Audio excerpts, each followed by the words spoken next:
नमस्कार, जय जिनेंद्र, जय श्री महाकाल। स्वागत है आप सभी का मेरे इस वीडियो में, जहां पर हम बात करेंगे सिल्वर की।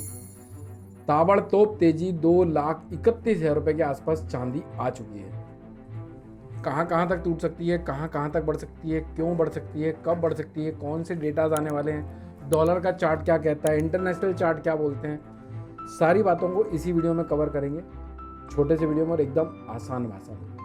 मैं हूं अमित जैन, कंपनी है SEBI registered research analyst. Company का नाम है इंटेलिसेस वेंचर्स प्राइवेट लिमिटेड। सारे सोशल मीडिया में इंटेलिसेस इन्वेस्टमेंट एंड ट्रेडिंग के नाम से मिल जाएगी। तो सबसे पहले अपन देखते हैं कि डेटास कौन कौन से इस वीक ट्रिगर होने वाले हैं। अच्छा, ये वीडियो 7 तारीख को शूट हो रही है, फ्राइडे को। मंथली वीडियो डाली हुई है मंडे को, 3 तारीख को। पूरी अगस्त महीने की एक्सपेक्टेशन बताई हुई है। अगर बड़े बड़े टारगेट्स जानने हैं तो वो मंडे वाली वीडियो को रेफरेंस में ले लीजिएगा। ये मेरे लिए नहीं, आपके लिए बोल रहा हूँ, क्योंकि जब बाजार एक्सपांशन मोड पे आ जाते हैं तो अब यूजुअली अनएक्सपेक्टेड टारगेट्स लगने लग जाते हैं, और उन अनएक्सपेक्टेड टारगेट्स को समझने जानने के लिए ब्रॉडर वे में मार्केट को देखना पड़ता है। डेटास कौन कौन से ट्रिगर होने वाले हैं अगले हफ्ते, वो देख लें एक बार। 11 तारीख को, यानी मंगलवार को डेटा आएंगे। कोई छोटा मोटा डेटा है, कोई इंपॉर्टेंट नहीं है, लेकिन वेडनेसडे को बहुत सारे डेटाज हैं। ये सारे डेटाज वेडनेसडे को हैं। फिर थर्सडे को भी डेटा है और फ्राइडे को हल्के डेटा है, यानी ये सबसे पावरफुल डेटा वेडनेसडे को और थर्सडे को है। बाकी फ्राइडे और मंडे कोई डेटा नहीं है, ट्यूसडे को नॉर्मल डेटाज हैं। तो अब हमको बुधवार और गुरुवार को ज़्यादा सतर्क रहना है। फ्राइडे और मंगलवार हल्के से चलेंगे। डॉलर के चार्ट को और इंटरनेशनल सिल्वर के चार्ट को आगे डिस्कस करते हैं। पहले अपन देखते हैं कि पिछले हफ्ते अगर आप लोगों ने वीडियोस देखे होंगे तो क्या आपका टाइम खोटी हुआ या फिर यूजफुल रहा। तो ये देखो, ये एनालिसिस आप लोगों के साथ शेयर करी थी 3 तारीख से 7 तारीख की। आज हम 7 तारीख पे खड़े हुए हैं। आज हम 7 तारीख पे खड़े हुए हैं। ये चार्ट था पिछले हफ्ते का जो मैं डिस्कस करके गया था। 3 तारीख से 7 तारीख तक के डेटास थे। ब्रेकआउट जोन क्या बताया था? 2,23,400 का। ये ध्यान दो, 2,23,400 का। मंडे की ओपनिंग पता क्या थी? 2,23,500 की। और इनफैक्ट 2,23,200 कुछ का हाई लो टेस्ट किया, और उसके बाद से आपको 2,27 और 2,29 तक के पोटेंशियल बताए थे। तो पॉइंट मेरा ये है कि ये कटने के बाद आपको पता था कि बाजार ऊपर जा सकते हैं, यहाँ तक और यहाँ तक गए। तो अगर किसी ने ब्रेकआउट जोन के कटने पर खरीदारी करी होगी तो 5-7 हज़ार रुपये का, यानी 1.5 लाख रुपए के आसपास प्रति लॉट पे निकाल लिया होगा। मंदी नहीं करी होगी, मंदी करी होगी अपने बोलने पर, क्योंकि अपन तेज नहीं थे। अनलेस एंड अनटिल ये लेवल कट जाए, तो ये लेवल कटने के बाद हम तेजी कह रहे थे, इसके बाद ही तेजी में मैं बदल जाऊंगा, ये मैं एक्सप्रेस कर रहा था। तो किसी ने भी एटलीस्ट इसके ऊपर का स्टॉप लॉस मेंटेन किया होगा। इससे स्पेशली वीडियो की बात कर रहा हूँ। हम तो खैर इसके पहले बेच के रह गए थे। मंडे को गैप अप ओपनिंग होगी, वो एक अलग बात है, लेकिन ये वीडियो को देखकर अगर किसी ने एग्जीक्यूशन किया होगा, तेजी किया होगा, इसके ऊपर स्टॉप लॉस मेंटेन किया होगा, तो कम से कम बड़े लॉस से बच गया होगा, है ना। अब देखते हैं आगे का क्या सीन बन रहा है। ये देखो, इस तरह से लेवल शीट आप लोगों को भेज दी जाती है, जो आज सुबह भी भेज दी गई है। अभी 2,31,000 का भाव चल रहा है। ये देखो, ये आपका 10 तारीख से 14 तारीख का एनालिसिस है, यानी मंडे से लेके 14 तारीख के प्रिडिक्शंस हैं। बाजार अभी भी साइडवेज है। साइडवेज क्यों है उसको डॉलर के और इंटरनेशनल सिल्वर के चार्ट से जस्टिफाई करूंगा। 2,19, 2,18, 2,7 तक बाजार टूट सकते हैं। ब्रेकआउट जोन हो चुका है 2,22,800 का। ये कटने के बाद तेजी नहीं रखनी। कोई भी तेजी करे हुए तो इसके नीचे का स्टॉप लॉस मेंटेन करके चलना है। 2,29, 2,31,500, 2,39 तक बाजार बढ़ सकता है। मंथली वीडियो में 2,39 की एक्सपेक्टेशन बताई थी। शायद प्रोबेबली जिस हिसाब से बाजार चल रहा है उस हिसाब से अचीव हो जाए। तो ये आपको लेवल्स पता चल गए। इसको अपन चार्ट में देखते हैं एक बार। ये कौन सा 3 से, हाँ ये देखो, ये चार्ट आ गया। अभी बाजार का भाव 2,31 यानी इसके आसपास यहाँ पर चल रहा है। तो यहाँ तक बढ़ने की ब्राइट पॉसिबिलिटी है। कब तक है? अभी का करंट मार्केट प्राइस कितना है? 230,800। तो अगर नई कैंडल इसके नीचे नहीं बनती, तब जब तक नहीं बन रही तब तक इसके नीचे निकल जाए, इसकी उम्मीद कम है। इसके नीचे निकलने के बाद ब्रेकआउट जोन तक का करेक्शन पॉसिबल है। 2,22,800 का ब्रेकआउट जोन है। तो अब अगर कोई तेजी पाल के रखे हो आपने पहले से ही 2,23,500 के कटने के बाद, तो आप अपना स्टॉप लॉस या तो फिर यहाँ पर ट्रेल कर सकते हो या फिर यहाँ पर कर सकते हो। क्लियर है? अभी बाजार ये जोन तक जा सकता है, लेकिन ये जोन पर जाने के लिए ये ओवरबॉट हो जाता है। ये मैं आगे बताता हूँ कैसे। तो अब यहाँ से एक चीज क्लियर है, मंदी करनी है तो ये पिंक लाइन के नीचे निकलने दो। ये पिंक लाइन के नीचे ही कोई मंदी की एक्सपेक्टेशन करनी है, यानी ये आपको कोई तेजी के स्टॉप लॉस को डिफाइन करने से बचाएगा, फ्रेश मंदी करने के लिए क्लियरिटी देगा और तेजी कब तक संभालनी है इसकी कंफर्मेशन देगा। तो ये आंकड़ा अभिमन्यु बनने से आपको बचाएगा। अब अपन चलते हैं इंटरनेशनल चार्ट पे। अब आपको पोटेंशियल पता चल गया कि 231 का भाव चल रहा है, 239 तक बेस्ट पॉसिबल बढ़ सकता है, लेकिन बहुत बड़ी तेजी आ जाए जैसे इन्फ्लुएंसर्स लोग सोशल मीडिया में रिपोर्ट्स आ रही हैं, लोग बातें कर रहे हैं, क्या वो सही है, वो कब तक सही है, उसको डिस्कस करते हैं। अभी देखो ये इंटरनेशनल मार्केट का चार्ट है, ये गोल्ड का वीडियो जरूर देख लेना क्योंकि गोल्ड के वीडियो में सब समझाया हुआ है मैंने। तो सिल्वर का वीडियो, सिल्वर की अपन यहाँ पर वो लगा लेते हैं, ये लगाया सिल्वर, ये सिल्वर फ्यूचर का इंटरनेशनल मार्केट का चार्ट है।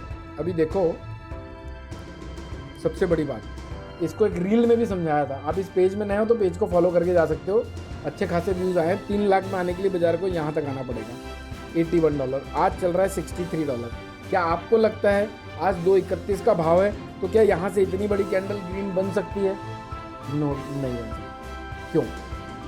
क्योंकि ये सारे जो लाइंस दिख रहे हैं आपको, ये कलाकारी जो दिख रही है, मेरी ड्राइंग दिख रही है, ये देखो ये सारी लाइंस, इन सबको भेदना पड़ेगा, यानी $74 को निकालना पड़ेगा। $64 से $72 जाने के लिए भी इतनी बड़ी कैंडल लगेगी, आप उसकी इमेजिनेशन नहीं कर सकते। और मेरी राय में इतनी बड़ी कैंडल 10 साल में एक आध बारी बनती है और वो ये साल नहीं हो सकता। क्यों? क्योंकि हर कोई तेजी में आ चुका है, बॉटम मान चुका है। हालांकि ये बातें मेरी कभी कभी गलत भी होती हैं, लेकिन इसके बेसिस पे, चार्ट के बेसिस पे देखो यहाँ पर अभी कितना चल रहा है, $65 चल रहा है। ये देखो यहाँ चल रहा है अभी तो $67, $69, $71, $74 और फिर $81। तो इन सारे पड़ाव को पार करना पड़ेगा बाजार को तेजी में आने के लिए।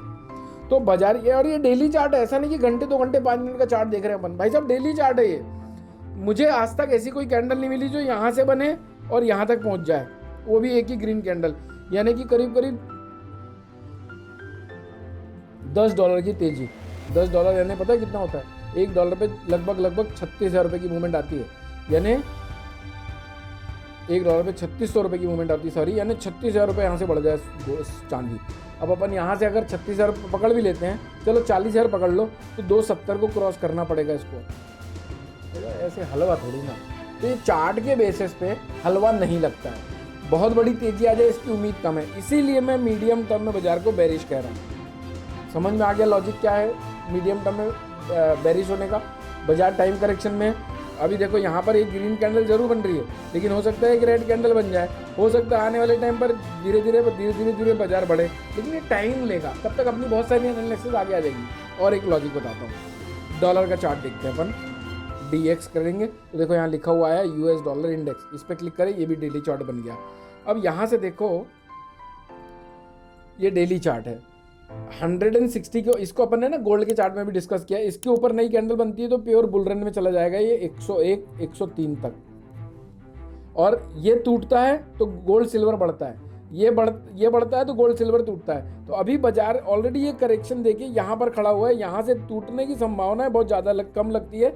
9860 अगर काट दे, 9860 अगर काट दे तो ये वापस से बेरिश स्ट्रक्चर में चला जाएगा, लेकिन अभी तक गया नहीं है, 100 के आसपास टहल रहा है ये। अब अगर मान लो यहाँ से $1 की मंदी आ भी जाती है इसमें, तो हो सकता है गोल्ड और सिल्वर थोड़े आउट परफॉर्म करें, यानी ऊपर जाएं, लेकिन इन केस यहाँ से बाजार इसको क्रॉस कर दिया ये लेवल को, तो भाई साहब फिर यहाँ तक जाने की पॉसिबिलिटी, और इसके ऊपर की क्लोजिंग आ गई तो फिर हरे नीले नए आसमान के लिए डॉलर रेडी हो सकता है। तो डॉलर भी अभी कंफ्यूजन स्टेज में, $1 बढ़ता है तो तेजी की कंफर्मेशन, $1 टूट के क्लोज होता है तो मंदी की कंफर्मेशन आएगी। ये भी एक वजह है कि यहाँ पर इन रेटों पर अपन अग्रेसिव बाय नहीं बोलना चाहते। क्लियर है? तो अब आपको इस वीडियो से आई एम श्योर कि ये लॉजिक पता चल गया है कि मैं क्यों मीडियम टर्म में अभी भी साइडवेज हूँ। तेजी आ रही है, कर सकते हो, लेकिन भाई साहब 2 लाख कुछ भी करो, आप तेजी करो, आ सकती है तेजी। मान लिया यहाँ पर ग्रीन कैंडल बन जाएगी, मान लिया यहाँ पर एक रेड कैंडल बन जाएगी, सब हो सकता है, अपन गलत हो सकते हैं, लेकिन 2,22,800 का सिल्वर में स्टॉप लॉस मेंटेन करके चलना है। जब तक ये नहीं कट रहा है तब तक ना मंदी आएगी, ना इसका स्ट्रक्चर खराब होगा, ना ये बढ़ेगा। इसीलिए ये 222,800 का जो आंकड़ा है ये आपको अभिमन्यु बनने से बचा लेगा। ये स्टॉप लॉस मेंटेन करके चलो, तेजी करना है कर सकते हो। मैं नहीं कहता कि मैं जो सोच रहा हूँ, मैं जैसा बता रहा हूँ वैसा ही होगा, लेकिन अगर कहीं तो डिफाइन करना पड़ेगा ना कि गलत रास्ते में कब तक हमको जाना है, तो वो 222,800 के नीचे का स्टॉप लॉस जरूर मेंटेन करके चलिएगा चांदी में। जब तक ये नहीं कट रहा है तब तक तेजी कंटिन्यू रहेगी। ये कट गया तो तेजी में नहीं रहना है। गोल्ड की वीडियो को रेफरेंस में ले लीजिए। इस वीडियो में अगर एक भी चीज़ आपको वैल्यूएबल लगी हो तो पेज को फॉलो कर सकते हैं। किस टॉपिक पे नया वीडियो चाहते हैं मुझे कमेंट करके बता सकते हैं। गोल्ड के वीडियो को रेफरेंस में लीजिए, मंथली वीडियो को जरूर देखिए। ये वीडियो पसंद आए तो ज़्यादा से ज़्यादा लोगों के साथ शेयर करके उनकी और हमारी मदद करिए। Thank you so much for watching this video. जय हिंद, जय Bharat. Investment in securities are subject to market risk. Read all the related documents carefully before investing. Registration granted by SEBI in no way guarantee performance of us or provide any assurance of return to investors and traders.